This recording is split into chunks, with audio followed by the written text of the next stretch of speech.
Depuis une décennie, notre entreprise a parcouru un chemin extraordinaire. Aujourd'hui, nous célébrons nos réalisations, nos défis surmontés et les relations qui ont rendu tout cela possible.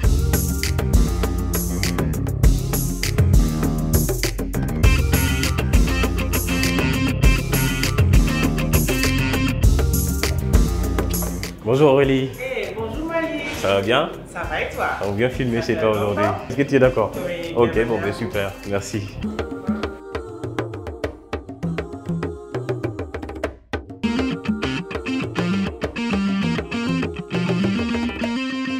On est ici dans la salle où tout a commencé, concrètement en tant qu'entreprise, mais en réalité il y a 10 ans. 2014. Le projet a commencé d'abord dans les bancs de l'école, à Grenoble École de Management, par 2 Sénégalais de la diaspora qui étaient partis d'une conviction forte que le développement de nos pays, de nos continents passera forcément par le développement de nos entreprises. Concept qu'on a mûrement amélioré au niveau de notre formation d'abord à l'époque. Ensuite, on est venu sur place. Moi-même, je suis venu dans ces lieux que je découvrais, qui était quasiment le seul endroit au Sénégal où on pouvait rencontrer des personnes qui travaillaient dans les TIC en tant que start-up. C'était un incubateur.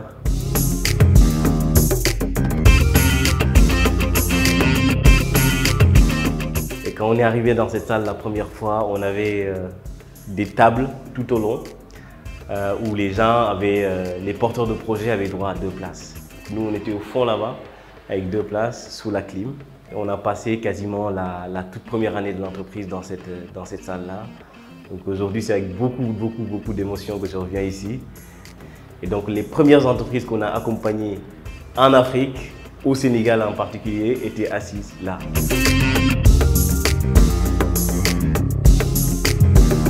Je vous présente aujourd'hui Ndoumbe, Madame maintenant Ndoumbeba, à l'époque elle était mademoiselle. Qui est la toute première collaboratrice de l'Africa Mobile.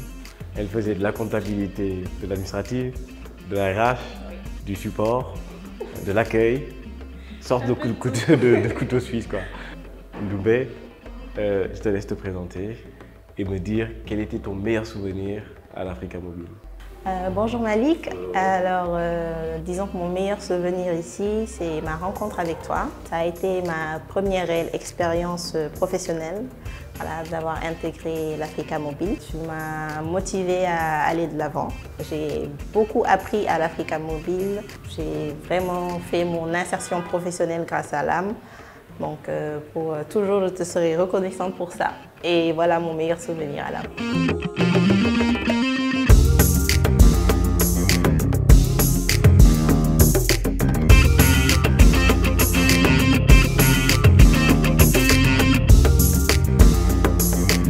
Aujourd'hui, moi, en tant que commercial à l'Africa Mobile, ce qui me rend fière, c'est de me présenter devant le client, sachant que je suis la solution à tous ces problèmes.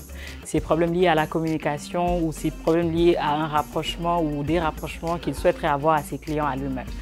Donc aujourd'hui, l'Africa Mobile propose des produits sur le marché, des produits qui sont inclusifs et qui sont capables de s'adapter à toute situation. Ça, c'est une fierté pour nous de savoir qu'on est une solution à toutes les entreprises africaines qui existent ici sur ce territoire et également à des entreprises qui ne le sont pas et qui souhaitent s'implanter en Afrique aujourd'hui.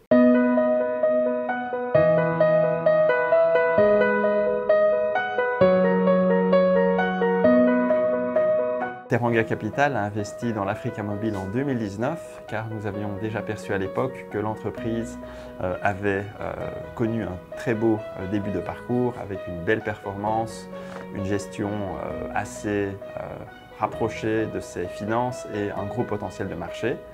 Tout ceci était évidemment porté par Malik Diouf, un promoteur, entrepreneur de grand talent qui avait une grande ambition de croissance pour son entreprise et son plan de développement. L'opportunité était de transformer ce premier marché de niche en un grand marché et de capturer ce grand potentiel largement au-delà du Sénégal, ce que l'entreprise a pu faire. Également le potentiel de diversifier la palette des produits pour devenir cet agrégateur, ce point unique de service pour tous ses clients, tant locaux qu'internationaux. Et ceci était vraiment quelque chose qui nous paraissait extrêmement intéressant, partant à nouveau d'un business éprouvé dont les éléments fondamentaux étaient très solides. Les défis, évidemment, dans cela voulaient dire internationalisation. Il fallait dépasser les frontières du Sénégal. Il fallait surtout créer des équipes performantes, pouvoir organiser tout ça et nouer les bons partenariats pour pouvoir effectivement assurer cette couverture globale. Et c'est tout ce que Malik Diouf a fait avec beaucoup de succès au cours de ces 4 dernières années. Lorsque Malik Diouf est venu nous voir, c'était largement avant 2019, avant que Teranga Capital décide d'entrer en partenariat avec l'entreprise. Donc en 2016, puis en 2017, puis en 2018, en fait, le promoteur venait régulièrement, on se parlait, on échangeait. Il nous parlait de ses stratégies, de ses évolutions, de ses questionnements. Et on a compris que c'était quelqu'un qui était vraiment très à l'écoute, mais qui était très prudent. Il voulait nouer les bons partenariats avec les bonnes personnes, avec les bonnes institutions. On a toujours trouvé ça positif. Mais bon, il n'y avait pas de certitude d'accorder un financement ou pour sa part de choisir Teranga Capital. Puis ensuite, en 2019, on s'est retrouvé dans un salon d'investisseurs. Il a pitché, comme on dit, présenté son projet.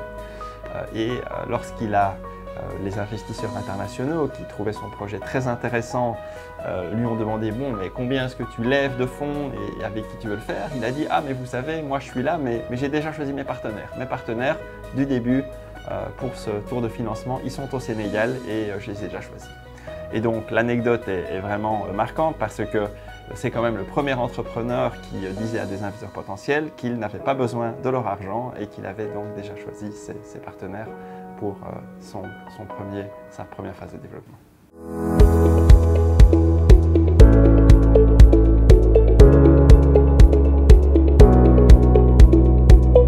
Bonjour, je suis Bachir Nia, ingénieur études développement au sein de la DRFJ. La délégation à l'entrepreneuriat rapide des femmes et des jeunes a été créée par décret présidentiel en novembre 2017. Notre mission est de promouvoir l'auto-emploi des jeunes et des femmes au Sénégal en mobilisant les ressources financières et en offrant des formations et un encadrement technique. Depuis notre création, nous avons investi massivement dans les projets entrepreneuriaux, immatriculé des milliers d'unités économiques et formé un grand nombre de bénéficiaires à travers le pays. Nous utilisons les services LAM depuis janvier 2022. Parmi les produits que nous utilisons, nous avons recours à leur service d'envoi SMS et d'appels vocaux. Nous utilisons le SMS et la voix pour communiquer avec nos bénéficiaires de nos programmes, diffuser des informations importantes et promouvoir nos événements et formations. Nous avons choisi LAM pour plusieurs raisons. Tout d'abord, leur équipe est dynamique, très engagée à relever les défis de tout temps. En plus d'un support réactif, nous avons constaté que LAM était capable de répondre aux besoins spécifiques et de s'adapter à nos exigences en constante évolution. Nous sommes entièrement satisfaits du service fourni par LAM. Leurs produits sont fiables, faciles à utiliser et répondent parfaitement à nos besoins et en matière de communication avec nos bénéficiaires et partenaires. L'utilisation des produits de LAM a eu un impact significatif sur notre activité. Sur le plan quantitatif, nous avons constaté une augmentation de l'efficacité de notre communication avec un plus grand nombre de bénéficiaires touchés. Sur le plan qualitatif, nous avons amélioré la réactivité et l'engagement de notre audience grâce à des messages plus ciblés et personnalisés. Nous sommes fiers de faire partie de votre histoire et nous sommes impatients de poursuivre notre collaboration avec vous dans les années à venir.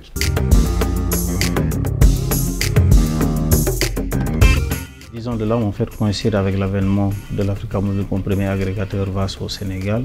Ce statut d'agrégateur permet à l'Africa Mobile d'être l'interface entre les acteurs SVIA et les différents opérateurs au Sénégal.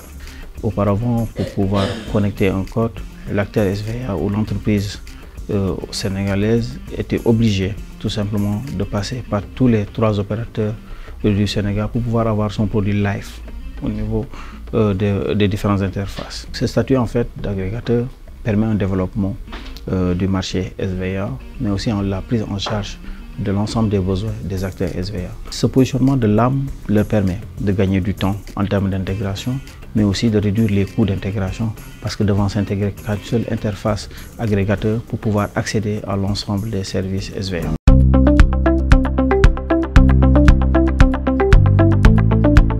On me dit 10 ans ça se fête, mais il faut que ça se fête avec les bonnes personnes. Je ne peux pas finir cette interview sans remercier les hommes et les femmes qui accompagnent ce projet depuis le départ. Je pense naturellement à l'ensemble des collaboratrices et des collaborateurs, une partie que vous voyez ici, d'autres dans d'autres pays, qui se battent tous les jours pour faire en sorte que ce projet se concrétise et de la meilleure des façons.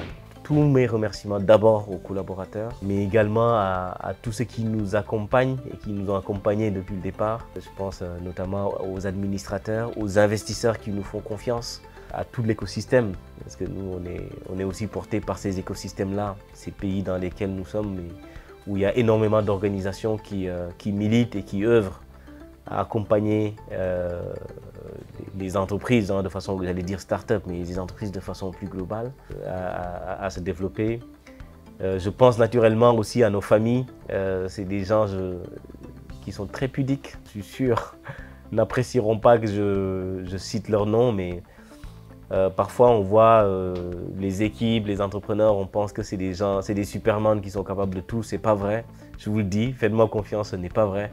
Ils ont derrière eux des personnes qui les soutiennent moralement, intellectuellement, financièrement. Et je ne vais pas les citer, mais ils se reconnaîtront. Il y a eu des personnes qui ont été autour de nous et qui ont permis à ce que tout cela soit possible. Et à ces personnes-là, j'adresse mes vifs remerciements. Je ne saurais terminer par, comme ils disent les Anglais, last but not least, nos clients. Ceux-là même qui nous font confiance au quotidien. Ça n'a pas de prix, la confiance. On peut mettre tous les chiffres qu'on veut derrière, mais ça n'a pas de prix. C'est des gens qui ont des problématiques très dures, dans des écosystèmes très complexes, et ils viennent nous voir, nous, pas quelqu'un d'autre, mais c'est nous qu'ils viennent voir. Et c'est à eux que revienne tout le mérite finalement de ce que nous sommes devenus aujourd'hui.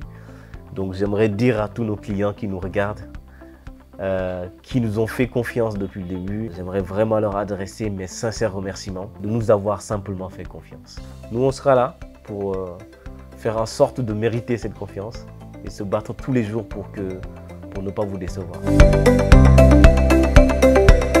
À travers ces témoignages inspirants, nous célébrons une décennie de croissance, de collaboration et de réussite. Mais ce n'est que le début de notre voyage ensemble. Grâce à l'innovation et à la collaboration, nous avons connecté des millions de personnes, soutenu des entreprises et contribué au développement économique de l'Afrique.